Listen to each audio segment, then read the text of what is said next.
Hi, I'm Mark Beck. And I'm Stephanie Thompson. And I'm Megan Salois. We're coming to you from Sunset Plaza here in Kalispell, Montana. And this is Selling Montana, a podcast about real estate, business, and entrepreneurship here in Montana. And we have an awesome guest with us, Alex Maetzold. Thanks, guys. Thanks for having me. Appreciate it. Thank you. Thank you for coming. And you have the applause if you want it. The man, the myth, the legend. Alex is the owner of the Buffalo Cafe in Whitefish. Yep. One of the owners, my brother and I own together. My parents have kind of retired out, but they're still part of it. But Andy and I kind of have our hands all over the wheel right now. So it's been good. It's a I think this is a staple for all of our kids. Yeah. Because my son is just addicted to the Mickey Mouse pancakes. Oh, yeah. Yeah, don't tell Disney we do that. Okay. Yeah, Get in trouble. Royalties, yeah. it's just a mouse, you know. It's just a regular mouse mouse. ears. Yeah. Yeah. Mm-hmm. Yep. Yep. We always got to take our family from out of town and meet clients there. Yeah, we appreciate it. It's been good. I appreciate it the older I get in it, and that being a staple in the Flathead and Whitefish, and just kind of being one of those kind of namesake restaurants anymore. It's pretty cool. There's quite a few of us out there, but I'm really happy to be in that mix with places like the Northern Bar and Moose's Saloon and some real staples that whether you live in town or you're visiting or bringing your friends out there, we like to think we're one of those places you want to hit. So it's been cool to be a part of that whole thing as I've grown up here and just gotten older and gotten to appreciate the position we have in town and in the valley. It's pretty sweet, and we're happy to keep it rolling. We're trying to squeeze another 40 years out of this thing. Heck yeah. At least, yeah. I even saw, I was complimenting you on your social media. You're doing an awesome job, and I have to check it every day. It's becoming that. What's the, is it Instagram? Yep. Instagram mostly, yeah. Mm-hmm. Well, actually, only really more. Our Facebook got hacked half a year ago. Oh, no. Oh, yeah, still haven't been able to get it back. It's a death spiral trying to get Facebook to reacquire stuff. So, that happened to him, too. It happened to me, too, for my business. It's amazing once you start to go down the rabbit hole of how impossible it is to get them to reinstate it. Anyways, it luckily didn't get hacked nothing bad happened, but we've lost all access. Facebook is there, but it has not been anything I can manage for 6 months. It's just a ship sailing out there. But Instagram, Buffalo Cafe Whitefish is our Instagram handle.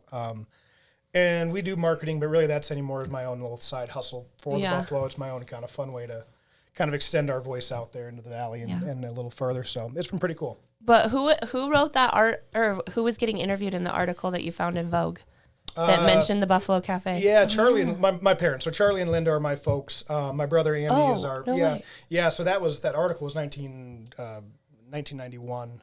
Okay. Wow. So it was kind of that. That's crazy. Yeah, it is, and it's kind of that era from.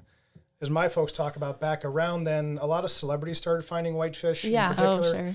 Julia Roberts is mentioned in there, and Kiefer Sutherland and stuff. Yeah, several movie stars started coming to town, and it's when Whitefish first got this little blip of, a little taste of what it is, and they kind of lost interest, moved away, and Whitefish is still obviously one of those areas, but yeah, that article Vogue was kind of funny. I didn't even know that was there. That's crazy. We were rearranging our office and cleaning out file cabinets, and I found that, and I was like, oh, this is.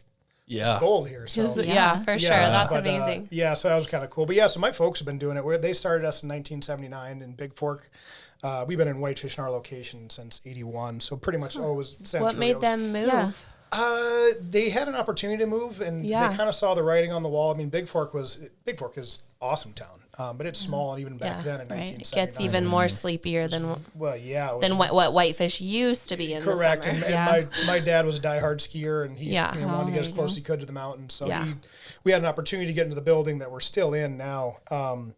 And got in and kind of haven't left. So they just awesome. Jumped ship. Our old building is still there. It's on Electric Avenue. It's kind of one of the little corner shops there in town. No way. Yeah, so it's still there. But they've moved long before I was around. And now my brother and Andy and I, we kind of run it together. But they had their hands all over. They did breakfast and lunch forever. Wow. We worked with them as kids, but my brother and I moved home to do the dinner service that we do. And now it's just one big operation. They've retired, and we just kind of do the whole thing ourselves. But so that's kind of where my folks are still around. That was their interview from Vogue. My dad was always good for a couple quotes here and there back then. Some you couldn't put out and some you could. So. Oh my God. So this sounds like me. Yeah. It is. It's a choice word. So yeah. We have a saying, Mark doing Mark things and saying Mark things. Yes. So your dad is one of those. Absolutely, yes. Yeah, there's some Charlieisms out there for sure. Oh, good. Yeah. We call them Markisms. Look at that. We got to get Charlie over here. I got to meet Charlie. Yeah. So how old were you then when your parents, it's been basically part of your whole I life? was born into it. That's so cool. I've worked at it since it was like first job, Yeah. Dishwashing and they could work you a lot younger when they're your own kid. Yeah, child labor. Yeah, it doesn't don't apply. I've really been doing for a long time. I've been ownership these last several years. I moved back home about 15 years ago. I lived in Portland after graduating from Missoula. But really, as a kid, I would go into my dad as a little guy and crack eggs in the morning with him for the first few hours and stuff. Cool. So then, that was just like little was in there doing that stuff. Yeah. And then high school jobs all through it. And I got away. It was kind of one of those classy kids who grew up here that couldn't wait to get the hell out of town. Yeah. As And then all you, of us. and then you leave and you're like, why did I leave? I want to go back. Yeah, so I found my Can't way wait till home. I'm 18. Totally. And I did. I went and did school in San Diego for a bit and when finished in Missoula. Go Grizz. And, That's right. Yes, there you go. And You're allowed to stay. Yeah. So did that, and I've been back home since I lived in Portland for about 3 or 4 years. Kind of retired in my 20s in Portland, like a lot of people do, and came back to work. And we opened dinner at night. And as my folks kind of slowly retired, my brother and I kept taking on more of the dinner or the breakfast business to go into our dinner business we had started. And now it's just kind of one big operation in general, but. My brother Andy does all of our head chef. He's our head chef, kitchen manager, owner as well. Oh, wow. So we kind of cover both sides. I do the front of the house, all the management side, all the kind of any of the marketing stuff that goes with it. We kind of have to, as any small business, I'm sure you've interviewed enough people. It always seems like we're all wearing many, many hats. Yeah. So, some are more fun than others, but that's Definitely more than 40 hours a week. The common thread to entrepreneurship is being able to do a little bit of everything. Yeah, totally. Yeah. So, but it's been good. Yeah, I'm really happy to be able to do it. It's a fun gig for it for sure. Valley Vista Properties is a full-service property management company located in Kalispell, Montana. We manage long-term residential rentals, short-term and vacation rentals, commercial property, and homeowners associations. Our service area includes the greater Kalispell area, including Whitefish, Columbia Falls, Big Fork, Lakeside, Summers, and Kyla. Our owners have a combined 50 years of experience in property management, including a licensed real estate attorney and an IREM accredited residential manager. We're currently growing our portfolio in the Flathead Valley, and we would love the opportunity to serve you.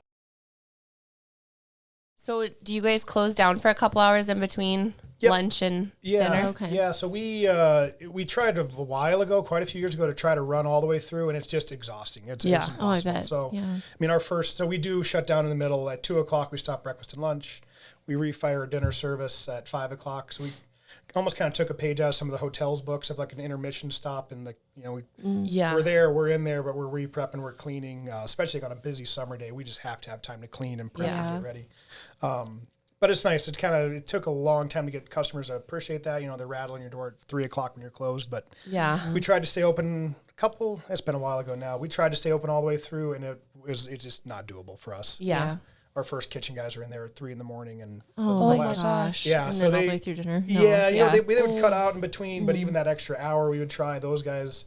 It was just a scheduling nightmare trying to get them. They're exhausted by then. When there should be time to be done, we've learned to just be done. We used to try to chase some dollars, and it's good for you. Detrimental. Yeah. So it's better to keep the staff. We've kind of found our happy spot with that. Yeah. That's even why we do dinner. So we're open every day of the week for breakfast and lunch. It's kind of our staple. So 7 in the morning we open up and go till 2 for that, and then we do dinners midweek. And that's so just Tuesday to Friday night for dinner service. So it's kind of unique that we've had to find our own hours, and like a lot of people, like during the pandemic era of hiring was so hard, we had to shed a shift off the dinner service, and we probably could add it back now, but we just don't want to. We're at a point where my brother and I were just exhausted with the possibilities of when you can get a phone call at 3 a.m. or 10 p.m. There's a lot of ground to cover. So we found our happy spot, and we do dinners midweek and just try not to get we could be open every hour of the day, but we just don't want to. So we're trying to get what we can out of it. Yeah, it's awesome. Yeah. I'd never been there until a couple months ago after noon. Yeah. Usually I go before. And is it true the waitress said something about 1 o'clock? At 1 o'clock you guys like turn the music up? We usually just kind of have, especially on the weekends, we can kind of, we got everyone has their choices in music. We got to kind of play the right stuff in the earlier mornings when it's mellow, but it's kind of fun. We found good Pandora stations that are a little more hip hop, a little more something. You don't have to. We've doctored them up a bit where you're not chasing after the mute button real quick when Wu-Tang comes on. But there you go. Most of the stuff, it's usually Lizzo when we've been in there. 1 o'clock blast the Lizzo. Yes, we found the stations that are kind of fun that you can play that are hip hop, whatever it is, but at least it kind of blends in more of the background where it's not that early morning where you're just not ready for that yet. But it adds to it. It's fun. I really think it's been the fun part of we have a really cool crew. And my brother and I have good energy for this, and it's been fun to be, a cafe, but to be, that doesn't mean you have to be an old sleepy time cafe. Yeah, so totally. It's kind of cool to be able to crank the mimosas and some good music and come have some brunch. Yeah. Heck so it's been a cool awesome. thing. Sure. Very cool. Yeah. Is your plan, is there any expansion plans? Or are you guys just doing the one? We get asked that a lot. Every time this time of year when it's easy, it sounds cool, sounds fun. Doable. If you find me in the middle of July, I want to just burn the place down anyways. So. Oh my God. So it's like us too in July. We're like, funny. Why did we choose to do this as a career? Well, and I think that's it. You got to make sure you can do it year round. And I think it's easy to set things up for that. When it's slow, so someday maybe, who knows. Right now we really have a lot of days have our hands full. It's a good business we have, and it gives us, my brother has kids, my wife and I don't, but he has some kids, so he's chasing around a 5 and a 7-year-old, 8-year-old now, and we really got a good blend of what we want to do. Opening another business, I think we could definitely do it, whether it was in Columbia Falls or Kalispell or even down as far as Missoula, but the amount of time it would take in our lives, I just don't know if right this minute we would want to do it. It's tempting. Okay. It's definitely tempting. I think there's some definitely breakfast demands out there. Dinner as well. I mean, I love what we have a really nice casual paced dinner, which is, especially in Whitefish, is harder to find anymore. Yeah, that's true. I mean, Whitefish has some great restaurants, really great restaurants. They're all like fine dining. Yeah, correct. Yeah, and they do an awesome job, and they're really fun. But sometimes it's nice we can still get a family budget, and even burgers, anywhere from entrees to burgers and stuff. So there's definitely room to want to add more restaurants out there and be one of them. Especially like the breakfast gig is few and far between. Those are. But again, it's hard to find some restaurant kitchen staff. It's hard finding guys who are willing to get up in the morning at 3 a.m. Gosh, I can imagine. It's a tricky thing. I mean, we have a killer crew, and those guys, we appreciate the hell out of them. But that is it's a unique. It's almost like a bakery hours where you're up early. They're done by noon, but that's what makes a good breakfast spot, and that's what makes Lula's good. And I know like Split Rock and other places in the valley, that Echo Lake Cafe. Those guys know it's kind of misery loves company out there, but it's there is a trick to the breakfast gig that's unique to the all the services of restauranting. Breakfast is quite unique in that regard. I would agree. I'd say that's probably a tougher. I've never been in the restaurant business. I've never even worked at a restaurant before, but I would think that breakfast is probably the tougher restaurant to be in, right? Like your profit margins are likely not as good as like the fine dining. It's usually the cheaper. And well, you don't have liquor. I mean, we don't have a liquor license. We have beer and wine, so we do mimosas, but you don't have the high end cocktail margin. You're not on. No, it's hard. It's a volume game, and that's what makes us work. Is we're a heavy volume game where we're doing, on a really busy summer day, we're doing 400 to 500 breakfast services a day. Oh my goodness. Yeah, it's a lot. We crank out food. It's and that's a testament to our kitchen, and we can keep up in the dining room, but they need that engine in the back. We'll get, we'll do another couple hundred dinners. So some days in the summer, why we couldn't really think to do a second restaurant is, some days we're doing 700 meals out of that kitchen. Oh my goodness. And fully plated, seated. And I never even thought that. Like I watch people, you watch it pump in and out, but you don't think of how many. Full sit down too. I mean, we're pretty proud of that. Like full sit down, with full service, refill your waters. You're not getting up for anything. And it's a good trick. I mean, it's what makes us, I think. And the best. You don't have a huge footprint there either. That's a lot of people moving through quick. No, it's one of our tricks that helps us stay in business. So I guess to answer your question with breakfast, it's a volume game. You don't want to rush people out, but most people for breakfast are hitting the ground running. They got stuff to do. Golf and ski and dinners. Dinners are coming in to finish your day, wind down, do the whole thing. So breakfast is unique, and it's one of the I don't say fussy, but it's for the cheapest meal of the day. You really have people who want it their way. Your eggs, hash browns. I mean, people you guys might, use how you guys order probably, and not in a bad way either. It's like, I want my eggs this way, bacon this type, hash browns might be crispy, toast unbuttered. I mean, every piece of That's a good point. every piece of a $9 meal is tinkered with instead of just doing burger and fries. Yeah, So right. it's- That's true. I didn't think of that either. Yeah, so those are just some of the quirks of breakfast versus doing a traditional dinner service, which is cool. We got to do all of them. We hit breakfast, lunch, and dinner, so we kind of have a mix of all three. So it's kind of a cool thing for us. I love that you guys do the texting thing too, where you can go That's- put your name on the list and walk around. Yeah, we really. There's not many places that will do that. Well, it's an easy enough app for us. We're in the luxury of having our location be right downtown Whitefish, so it makes it easy for the customers. Yeah. Go enjoy downtown. It's nice Right. for us. Why People come wouldn't they back want with. to? It's great for everybody. They come back with shopping bags and the Yeah. bookstore and everything else gets. They kind of churn into the town and then come back to us. But that app's been great. That was it's one of the few funny things COVID sucked. Yeah. But it got everybody. Technology just Yeah. boomed with everything, and now we don't have to worry about. A 70-year-old with a cell phone, everyone has them. They're used to QR codes and anything else you throw at them. But the app's great. I kind of know the folks that own Backslope who just are killer job, and they talk about that to go. We're on the highway. We don't. The app would be charming, but they're just not in their own town in that sense. Yeah. So Yeah. we're lucky That that we makes can encourage everyone to just go enjoy downtown Whitefish. Go, Right. Yeah. Go have a drink, go have a Bloody Mary, and come back to us and get ready for breakfast Yep. or whatever it is. So it makes a nice difference. We try to kind of promote that. We might have that's a wait, awesome. But it's worth it. but you can go Yeah. go and just enjoy town, which is nice. We're right down there for sure. Yeah. Totally. Speaking of that, I think we have Winter Carnival coming up, right?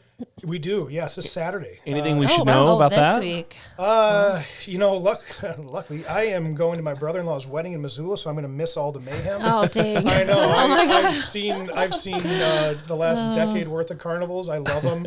I'm okay to miss one. But yeah, they'll be fun. I think starting Friday, it really ramps up. Stuff's been already going on. Some of the royalty stuff, the merrymakers. But Kitty Carnival kind of starts. The Penguin Plunge on Saturday morning. And then the carnival itself, it's kind of just mayhem. It's fun, but we just kind of do what we do. We kind of get ready for a big day in there. Friday's always a really funny day. The Whitefish royalty. Oh yeah, they walk through there, They right? walk I was through, eating breakfast last year when they did that. It's, Oh, funny. Well, if you don't know what's going on, You're just, like, Yes. we've seen Who tourists are and these there's people? well, and they're not just they come in with They're all horn. dressed Yeah. up. Like They're it's horns crazy. blazing, literally trumpets. They're dressed up. They're doing the hear-these. Scared me. Where are we? And like last year, these two guys were just hung over, just going like, what's going on? Like, is this Pick real? out the tourists in the cafe but that day, and I- everybody that's like, what? Yeah, I love the carnival for that. We have some new employees that we're educating them before it comes. I'm like, get ready for a carnival. I'm like, there's Yetis and penguins and kings. Yeah. And when you say it out loud, none of it makes sense. None of it makes sense. No, No, it's no. like what? Yetis and tigers and bears. Yeah, it's pretty crazy. And then everyone who does it's like, that was awesome. So I love Carnival Weekend. Like I said, I got my brother-in-law who I love dearly is getting married, so we're gonna go party in Missoula for him and Nice. let everyone do the carnival here. But Heck yeah. it should be That'll fun. be fun. Yeah. Cool. Is there anything else we should know about the business or any history that you want to comment on or? Gosh, no. I mean, like I said, I think it's just kind of. I find myself lucky to be in a family business that is now second generation. Get to do it with my bro and keep on going. He has kids who are in there all the time. I don't know if they'll ever be foolish enough to take on the next round, but Maybe that's how you expand. right. Just kidding.